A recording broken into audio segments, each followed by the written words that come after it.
Bonjour, j'espère que vous allez bien. Aujourd'hui, je vous retrouve pour une vidéo réflexion. J'avais envie de réfléchir avec vous. Je pense que les commentaires vont être un moyen de s'exprimer, de donner nos opinions. C'est pas forcément un débat, parce que vous allez voir qu'en fait, je pense qu'il n'y a pas de bonne réponse et qu'il n'y a pas de bonne solution. Alors tout d'abord, je voudrais juste m'excuser pour ma voix ou pour mon nez, je sais pas trop. Je suis enrhumée, comme vous pouvez l'entendre. Je suis malade depuis quelques jours, là c'est en train de guérir, enfin. Décidément, j'ai pas mal enchaîné ces derniers temps, mais là, ça y est, je pense que mon système immunitaire a repris un peu de sa force. Alors aujourd'hui, j'aimerais aborder le sujet, cette grosse thématique des petites marques bio, des marques naturelles, des marques éthiques qui se font racheter par des gros groupes. C'est un sujet que j'ai déjà beaucoup abordé sur Instagram, en story souvent, il y a quelques mois, il y a même quelques années. Et en fait, ce matin, en me réveillant, je regardais une story de Friendly Beauty qui en parlait justement, qui parlait de deux marques que j'aime beaucoup, qui ont été également rachetées par des gros groupes. Et elle abordait également ce sujet. Donc je me suis dit, allez, il est temps d'en faire une vidéo YouTube, on va lancer le débat, on va lancer la discussion, on va lancer la réflexion. Parce que justement, Julie de Friendly Beauty expliquait que Schmitt, la marque de déodorant, qui est une super marque de déodorant bio, naturel, à la super compo, super éthique, etc., venait d'être achetée par le groupe Unilever. Et elle parlait également des produits Pooka, les tisanes, les infusions que vous connaissez peut-être, j'adore cette marque, qui vient également d'être achetée par ce gros groupe Unilever. Unilever, c'est pas du tout ce qu'on peut appeler un groupe éthique, responsable, bio et compagnie. C'est un groupe qui contient énormément d'autres marques qui n'ont rien à voir avec ce secteur, bien au contraire. Ça, ce n'est que des exemples. Il y a Sanoflore qui appartient également au groupe L'Oréal. Il y a Melvita, maintenant qui a été racheté par l'Occitane. Il y a Greenwiz, vous connaissez peut-être, c'était un supermarché bio en ligne qui a été racheté par le groupe Carrefour. Il y en a sûrement plein d'autres que je ne connais pas forcément parce que c'est pas facilement trouvable non plus sur le net. C'est assez fou, je regardais, je faisais des recherches pour cette vidéo. C'est pas forcément facile de trouver sur internet à qui appartient les marques. On est d'accord que quand on achète bio, éthique, naturel, généralement, c'est qu'on a une éthique personnelle, c'est qu'on veut donner de l'argent à des marques qui prônent des belles valeurs. Là-dessus, je pense qu'on va être à peu près tous d'accord. On veut des produits qui ne sont ni dangereux pour la santé, ni pour la planète, ni pour l'environnement, ni pour les humains, on va dire, qui confectionnent les produits. Donc des produits qui sont éthiques, bio, responsables, naturels, tout ça, tout ça. Le problème, c'est que si c'est racheté par un groupe qui n'a pas du tout forcément ces valeurs-là, la question qu'on se pose, c'est déjà, est-ce que ces marques-là qu'on aimait tant, qui prônaient une super éthique, si elles sont rachetées par des groupes comme ça, est-ce que finalement elles vont garder leur éthique? Est-ce qu'elles vont garder leurs valeurs? Ça, c'est une première question et effectivement, c'est bon de se la poser parce que ça, pour le coup, je pense que c'est au cas par cas. Je pense qu'il y a des marques qui gardent leurs valeurs parce que quand c'est racheté, il y a quand même des conditions d'achat, des contrats. Et beaucoup de marques gardent quand même leurs valeurs, leur éthique, qui décident de ne rien changer à part le fait d'être rachetées. Après, il y en a d'autres qui, malheureusement, avec la pression du groupe, peuvent changer quelques valeurs, peuvent changer quelques clauses, on va dire, et du coup ne plus correspondre aux valeurs du consommateur. Quand j'en parlais sur Instagram, il y a quelques mois, je disais que je n'étais pas forcément pour le boycott à ce moment-là. Je ne pensais pas que ce soit la bonne solution et je vais vous expliquer pourquoi.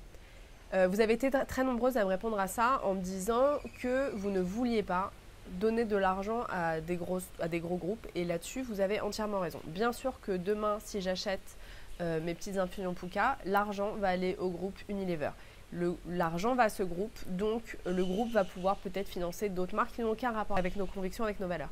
C'est entièrement vrai. Bien sûr qu'on donne de l'argent à un groupe qui ne correspond pas à nos valeurs. Maintenant, si je boycotte par exemple Pooka, si je boycotte Schmitt, si je boycotte Sanoflore, qui ont des marques qui ont été rachetées. Ce n'est pas des marques qui ont été créées par des gros groupes. Ça, pour moi, je vais faire un peu la différence. C'est des petites marques, des petites entreprises qui avaient des super valeurs, qui avaient des super rêves, qui avaient des super aspirations, on va dire. Ils ont été rachetés. Il faut aussi comprendre que d'être racheté, ça entraîne beaucoup de bonnes choses aussi pour la petite marque. Ça entraîne beaucoup d'argent, beaucoup plus de budget, une possibilité de se développer, une possibilité de sortir d'autres produits, d'autres gammes, d'élargir tout ça, de sûrement se faire commercialisé dans beaucoup plus de magasins, d'être beaucoup plus accessible au grand public. Si je commence à boycotter les marques naturelles, bio, éthiques, qui sont achetées par les gros groupes, le message en tant que consommateur que j'envoie aux grands groupes, c'est non, le naturel, le bio, l'éthique ne m'intéresse pas. Parce qu'il faut bien comprendre qu'en tant que consommateur, on a un pouvoir énorme. Notre pouvoir, en fait, c'est l'achat. Si on n'achète pas quelque chose, je ne donne pas mon argent, je ne donne pas mon énergie à cette marque. Si j'arrête de donner mon énergie, si j'arrête de donner mon pouvoir aux marques bio, naturelles, éthiques, le gros groupe va se dire, ok, bah, le naturel, l'éthique, le bio, ça ne marche pas tant que ça. En fait, finalement, on pensait que c'était un marché porteur, bah peut-être pas tant que ça. Il y a aussi un truc un peu qui est hypocrite, je pense, de notre part, et j'en fais totalement partie, je ne jette la pierre à personne, c'est, on est les premiers à dire, oui, L'Oréal, oui, je sais pas, toutes les marques, Garnier, Lancôme, Guerlain qui vient de sortir un fond de teint naturel aussi, on les critique parce que leurs ingrédients sont dégueulasses, parce que l'éthique est dégueulasse, nanana. Et en fait, dès que ces marques-là, dès que ces groupes-là commencent à s'y mettre, commencent à sortir des trucs bio, des trucs éthiques, des trucs plus naturels, on va être les premiers à critiquer en disant « Ouais, bah voilà, super, ils le font pour l'argent ». Mais alors en fait, on demande quoi concrètement? Quand on leur dit que leurs produits qui ne sont pas bio, qui ne sont pas naturels, qui ne sont pas sains, on les critique, mais dès qu'ils commencent à s'y mettre, on les critique aussi parce que oui, ils font ça que pour l'argent. Donc ça, c'est un peu ce truc d'hypocrisie qu'on a en tant que consommateur, et je pense qu'on a déjà tous dit ça. Donc voilà, moi, la chose qui me fait réfléchir, c'est ok, moi, le message que je veux donner aux marques, aux gros groupes, c'est oui, continuez d'investir dans des marques comme ça parce que c'est des marques comme ça maintenant qui vont être nécessaires. Après, il y a une autre chose, c'est que le fait d'être acheté par des gros groupes comme ça, d'être beaucoup plus accessible, ça permet, comme je vous le disais, d'être plus accessible et peut-être de les mettre plus en valeur. Il y a peu de monde, très peu de monde, qui sont prêts à faire leurs courses seulement dans des petits magasins bio, à passer leur temps à chercher les bons petits produits bio, naturels, sains sur Internet. Tout ça, ça concerne quand même une minorité de personnes encore. Et la plupart des gens, la majorité des Français, la majorité des Européens, la majorité des personnes du monde entier préfèrent aller une fois par semaine dans un énorme carrefour et prendre toutes leurs courses d'un coup.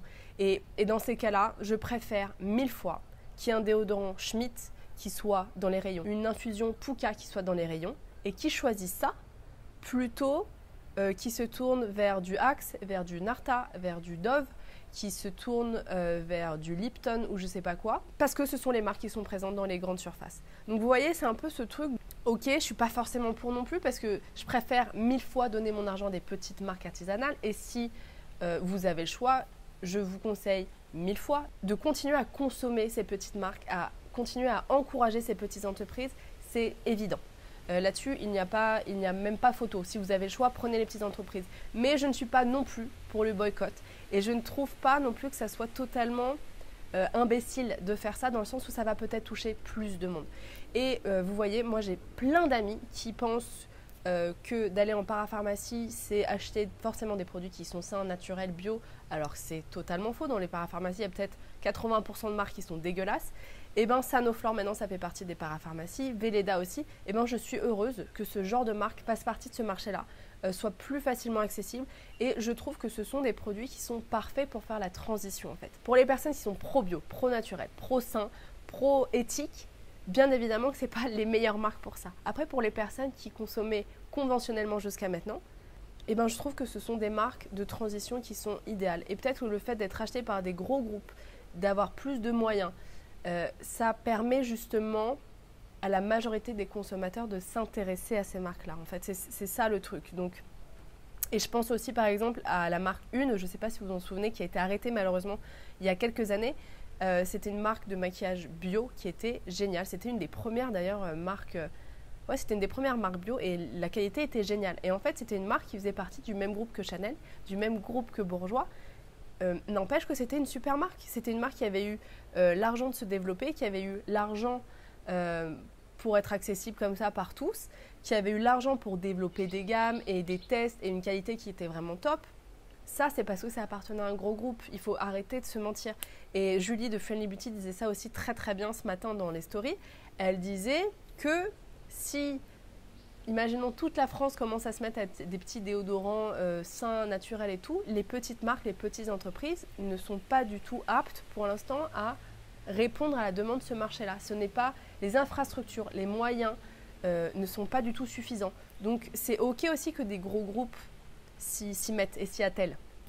Donc tout ça pour vous dire en fait que, enfin tout ça pour vous dire, pour vous partager ma réflexion surtout et pour vous dire qu'en fait, pour moi, il n'y a pas de bonne ou de mauvaise réponse en fait. C'est vraiment, comment dire, c'est source de réflexion. Et c'est pas super mal que ça soit le cas, c'est pas super bien non plus que ça soit le cas, loin de là. Donc bien sûr, par exemple concernant les déodorants, je vais vous continuer à parler de Le Molly, de Clémence et Vivien, de petites marques artisanales comme ça françaises, c'est évident. Après, pour mes copines qui ne sont pas du tout dans le bio, dans le naturel, qui font leurs courses chez Monoprix, Si un jour Schmitt arrive chez Monoprix, je trouve ça cool.